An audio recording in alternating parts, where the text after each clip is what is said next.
انا جيت. يا صباح الفل عليكم، ازيكم عاملين ايه؟ يا رب كلكم تكونوا بخير في احسن صحه واحسن حال وراحه بال. اللهم صل وسلم وبارك على سيدنا محمد وعلى اله وصحبه وسلم. وحشتوني جدا جدا. اخر فيديو كنا فيه مع بعض جايلكم بقى فيديو جديد النهارده ان شاء الله. كده فيديو النهارده يعجبكم وتقولي رايكم فيه، ولو انت اول مره بتشوفي قناتي عايزاكي تاخدي جوله كده فيها تقولي رايك كده في الفيديوهات وتشتركي في القناه على طول. تعالوا بقى نبدا كده الفيديو بتاعنا، وان شاء الله فيديو النهارده كده يكون تحفيزي ويعجبكم كالعاده. اول حاجه بقى دي شويه مشتريات كده اشتريتها، يعني حاجات بسيطه كده جبتها النهارده فقلت كده اصورها معاكم. جبت موز. بصوا ما شاء الله الموز جميل جدا جدا. ده ب25 جنيه، في ب20 وفي ب25. ب20 اللي هو مستوي قوي قوي، فانا قلت ما فرقتش 5 جنيه، بدل ما اجيب المستوي قوي على بال ما اروح يتهري ويبوظ، فانا اجيب الكويس شويه اللي هو ايه على بال ما اروح يبقى زي الفل زي ما هو مفيهوش اي مشكله خالص. جبت كمان فينو. الفينو اللي بالسمسم ده ما شاء الله بيبقى جميل جدا كده، وكان لسه طازه ولسه طالع.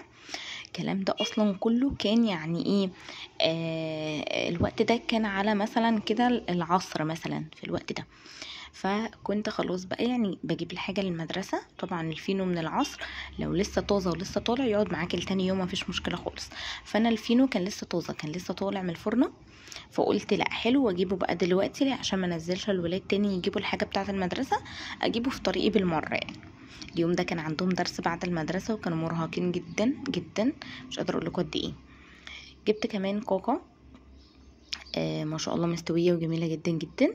دي عامله 30 في ب25، بس مدعدعه كده وصغيره ومش مستويه قوي من جوه كده، تحسوها مرره. جبتها مره تحسوها مرره، ما كانتش ب25 كمان، كان ب20. وكانت كده يعني بتدي غضاضه كده في البق فظيعه بصراحه. فدي حلوه قوي قوي ومستويه، يعني انا دقت منها طعمها حكايه بجد. والموز بقى بصراحه بيفيدني جدا في اللانش بوكس اللي الولاد بياخدوا منه، وكمان بعد الغدا بياخدوا منه، فهو ليه فايده بس كتره مش حلو يعني. يعني خلينا متفقين ان اي حاجه في الدنيا كترها مش الطف حاجه. طبعا مش كل الحاجات يعني، بس في حاجات بيبقى كترها مش حلوه قوي يعني. فهو موزيه في اليوم حلو قوي قوي، وفي اللانش بوكس كده موزيه للمدرسه الموضوع ده بيبقى حلو قوي. موزيه، بطاطايه، لازم اي نوع فاكهه، برتقان طبعا فيه فيتامين سي، والبطاطا مهمه جدا. وكل بصوا في حاجات كده بيبقى فيها فيتامينات مهمه قوي للولاد، اهم حاجه تنوعي لهم اللانش بوكس. انا عندي حسن بيحب تنويع اللانش بوكس ده قوي، يحب يفتحه كده يلاقيه مليان افكار. عندي يوسف لا، يوسف يرجع لي بكل حاجه، وممكن ما ياكلش كمان بقيه السندوتشات، يعني عندي ده وعندي ده. فانتي لو عندك ولادك برضو بيحبوا تنويع اللانش بوكس الموضوع ده هيفرق معاهم قوي. طيب جبت كمان طماطم. ما شاء الله الطماطم عامله 12 جنيه وجميله جدا جدا جدا. انا بقى مستنياها ترخص تاني، وبقول كده يا رب ترخص عشان اجيب كميه كويسه نخزنها مع بعضينا، واوريكم طريقتي في تخزين الطماطم. يعني الطريقه الحلوه قوي اللي هي الطماطم ما تبص معاكي مهما قعدت، وتكون ما شاء الله حلوه كده وشكلها يفتح النفس. مش اول ما تشيلها في الفريزر تاني يوم تالت يوم تلاقيها خضرت كده وبقى شكلها غريب شويه، لا هتفضل زي ما هي بحالتها. هنعمل النهارده قلقاس، فجبت سلق وجبت كزبره خضراء. القلقاس عشان سالتوني عامل ازاي وكده، القلقاس يعني زي البطاطس، زي البطاطا نفس القوام كده شويه، بس هو لزج كده شويه، او يعني في كده مادة معينة يعني بيفرزها، بس هو من احلى الحاجات اللي ممكن تاكليها في حياتك. وبعمله بطريقه سهله قوي قوي قوي هتعجبكم ان شاء الله. وفي نفس الوقت بصوا بتحسوا كده بطعم القلقاس بتاع زمان، اللي هو بتاع زمان قوي قوي، اللي هو لو مشيتي على الطريقه دي هتاكلي القلقاس بتاع زمان. مش اي افكار بقى لسه بنخترعها في القلقاس، لا هو القلقاس بتاع زمان اللي عايزه تاكليه ويبقى طعمه حلو كده. امشي على الخطوات اللي هعملها معاكي. شلت بقى الديك البلدي ده، شلته كده في الفريزر، كنت وقت ما انا عاوزه نطلعه كنت غسلته طبعا ونقعته في ميه وظبطته وعملت له كده محلول بقى نقع كده حلو احنا متعودين عليه. وبعدين بعد ما صفى ميته خالص سبته في المصفى، قمت شايلاه في الفريزر في الكيس بتاع التلاجة. وانا النهارده هعمل قلقاس على شوربه لحمه او شوربه اللسان. طبعا كنا جايبين اللسان مع بعضينا قبل كده وفي فيديو من الفيديوهات، وقطعته وشلته على كيسين، فده كيس منهم كده. قلت اعمله بقى مع القلقاس هيدي طعم حلو قوي قوي. اللحمه مع القلقاس بتبقى فظيعه يا جماعه، بتبقى حلوه قوي. طيب وجبت الخضره بقى بتاعتي وقلت انضفها. طبعا السلق بيتاخد منه الورق بس، مش عايزه العيدان في حاجه خالص. انا كل اللي بعمله زي ما بعمل كده بالظبط، باخد الورق بتاعه بس عشان هو ده اللي انا عايزاه. يعني هو ده اللي انا هستخدمه، انما العيدان بتاعته ملهاش اي لازمه خالص. عايزه اقول لكم ان بجد يعني اكله القلقاس دي في الشتاء بتدفي جدا ومفيده قوي قوي قوي. وهي بجد بجد في الشتاء اي حاجه فيها كده تحسوا ان هي بتدفي الجسم دي حلوه في الشتاء، زي العدس، البصاره، القلقاس. عندنا مثلا العاشوره. العاشوره من الحاجات اللي هي بتدفي جدا جدا في الشتاء. حمص الشام، عايزه اقول لكم حمص الشام خلص وعايزه اعمل غيره من كتر ما كان حلو حلاوه بجد والله كان حلو جدا. بصوا بقى الخضره بتاعتي اهي، هغسلها بقى كده كده بعد ما خلاص بقى ايه عملتها كلها وقطعتها. هغسلها بقى وهتشوفوا بقى همشي ازاي. اول حاجه بقى لازم كده اشيل الريم اللي في اللحمه، لازم. انا ما حطيتش لسه ملح ولا بهارات ولا اي حاجه خالص، انا حطيتها وخدت غلوه، واول ما عملت الريم اللي على الوش ده لازم اشيله كده.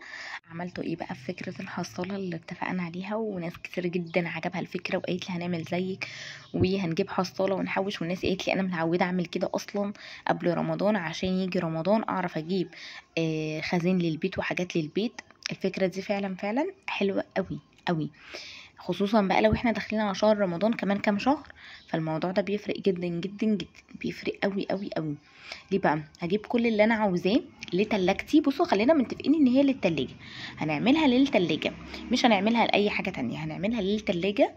مثلا هجيب بقى لحمه وخضار ويعني مثلا انا حوشت من هنا لرمضان ولقيت معايا مثلا حوالي 1000 جنيه مثلا، يعني انا بديكوا كمثال، معايا 1000 جنيه.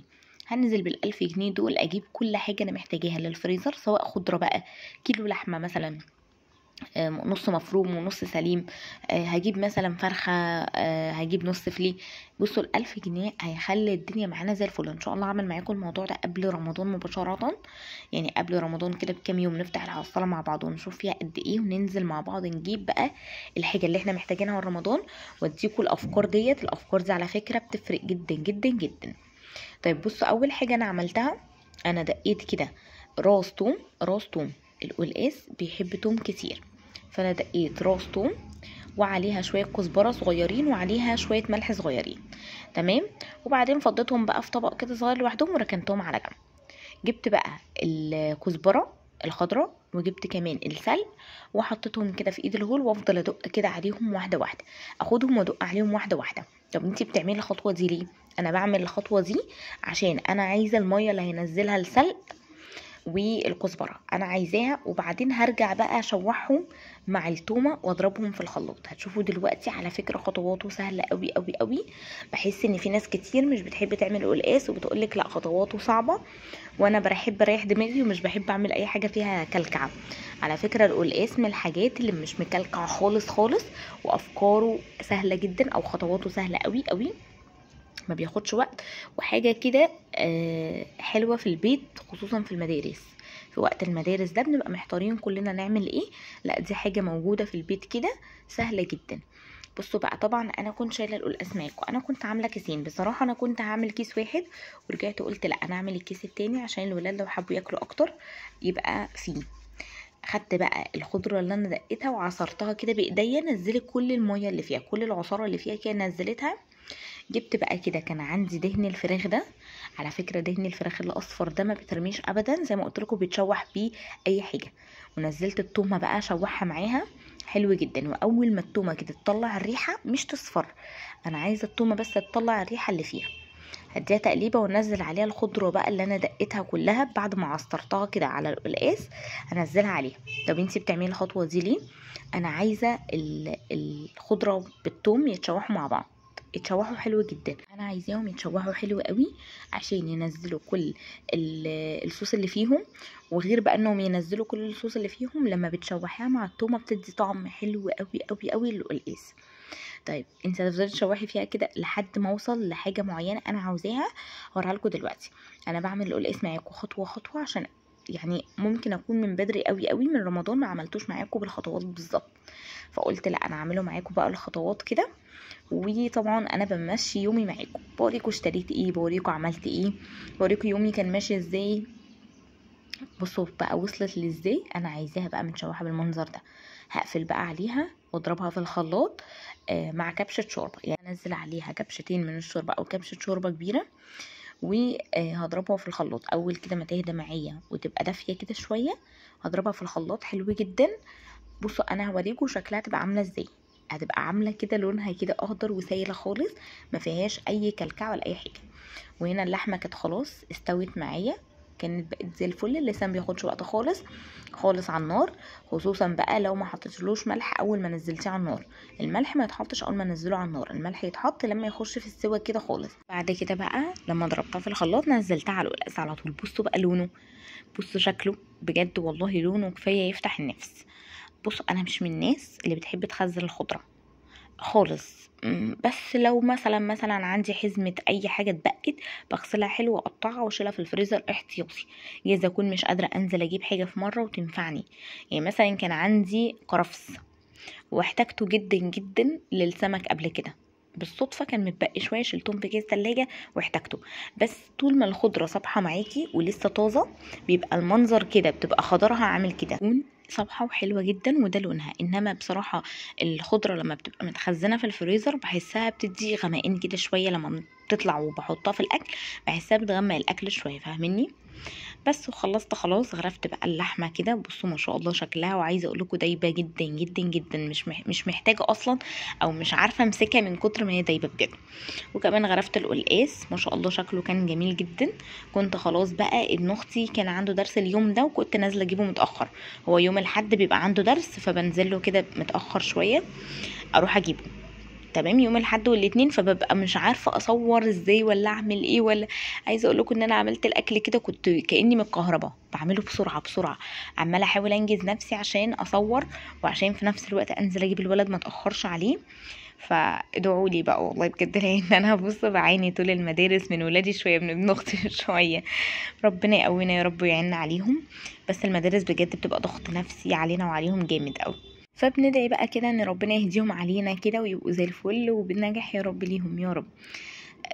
خلصت بقى خلاص وغرفت، ونسيت احط الليمون بقى، يعني نسيت بصوا احط الليمون جنب الاكل، حطيته بعد ما قفلت الكاميرا بقى، فقلت خلاص بقى والله ما هفتح تاني.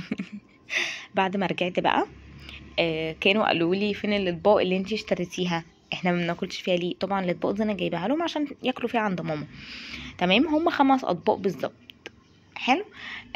انا قلت بقى وفكرت في فكره كده، قلت اني مثلا عندي ابن اختي الصغير وابن اختي الكبير ياخدوا طبقين لون بعض، والولدين عندي ياخدوا طبقين لون بعض اللي هما يختاروهم بقى، يعني مثلا البينك اي حد ياخده، يا ولادي يا ولادها، الموف يا ولادي يا ولادها، اللي هم يختاروا. واللي هو الفرداني اللي لونه مختلف الليموني تمارا تاخده عشان هي البنت الوحيده اللي فيهم، فاهميني؟ فالموضوع ما بيبقوش فيه لخبطه، الاخوات ياخدوا زي بعض والاخوات ياخدوا زي بعض الصبيان، وبنتي بقى عشان هي الوحيده بنوته تاخد الطبق المختلف. هتقولي لي طب ما هو طبق بينك ما تاخد بنمارة بينك، ما هم يتلخبطوا وهيبصوا. اصل انتوا مش عارفين مخ العيال عندنا عامل ازاي، بينهاروا بيعيطوا على اي حاجه اي حاجه. تخيلوا والله العظيم زي ما بقول لكم كده بالظبط، اي حاجه كده بينهاروا منها. لو حد شرب من كوبايه التاني بيتضايقوا جدا جدا، ما بيحبوش كده، بيحبوا كل واحد ليه حاجته الشخصيه، ما حدش يقرب لها. عملت بقى كوبايه نسكافيه كده حلوه، بعت ابني يجيب لي نسكافيه وجاب لي النوع ده، فهو حلو شبيه اللي انا بشربه، بس مش عارفه بقى مقاطعه ولا لا بصراحه، ده نوع جديد طالع مش عارفه بقى مقاطعه ولا لا. وخلصنا فيديو النهارده، رب كده يكون فيديو النهارده عجبكم واستفدتوا منه وخدتوا افكار، وتقولي رايكم في الفيديو. ولو انتوا اول مره بتشوفوني عايزاكم بقى تضغطوا لايك وتاخدوا جوله كده في القناه، وان شاء الله باذن الله تعجبكم. اشوفكم على خير الفيديو الجاي، هتوحشوني، باي باي.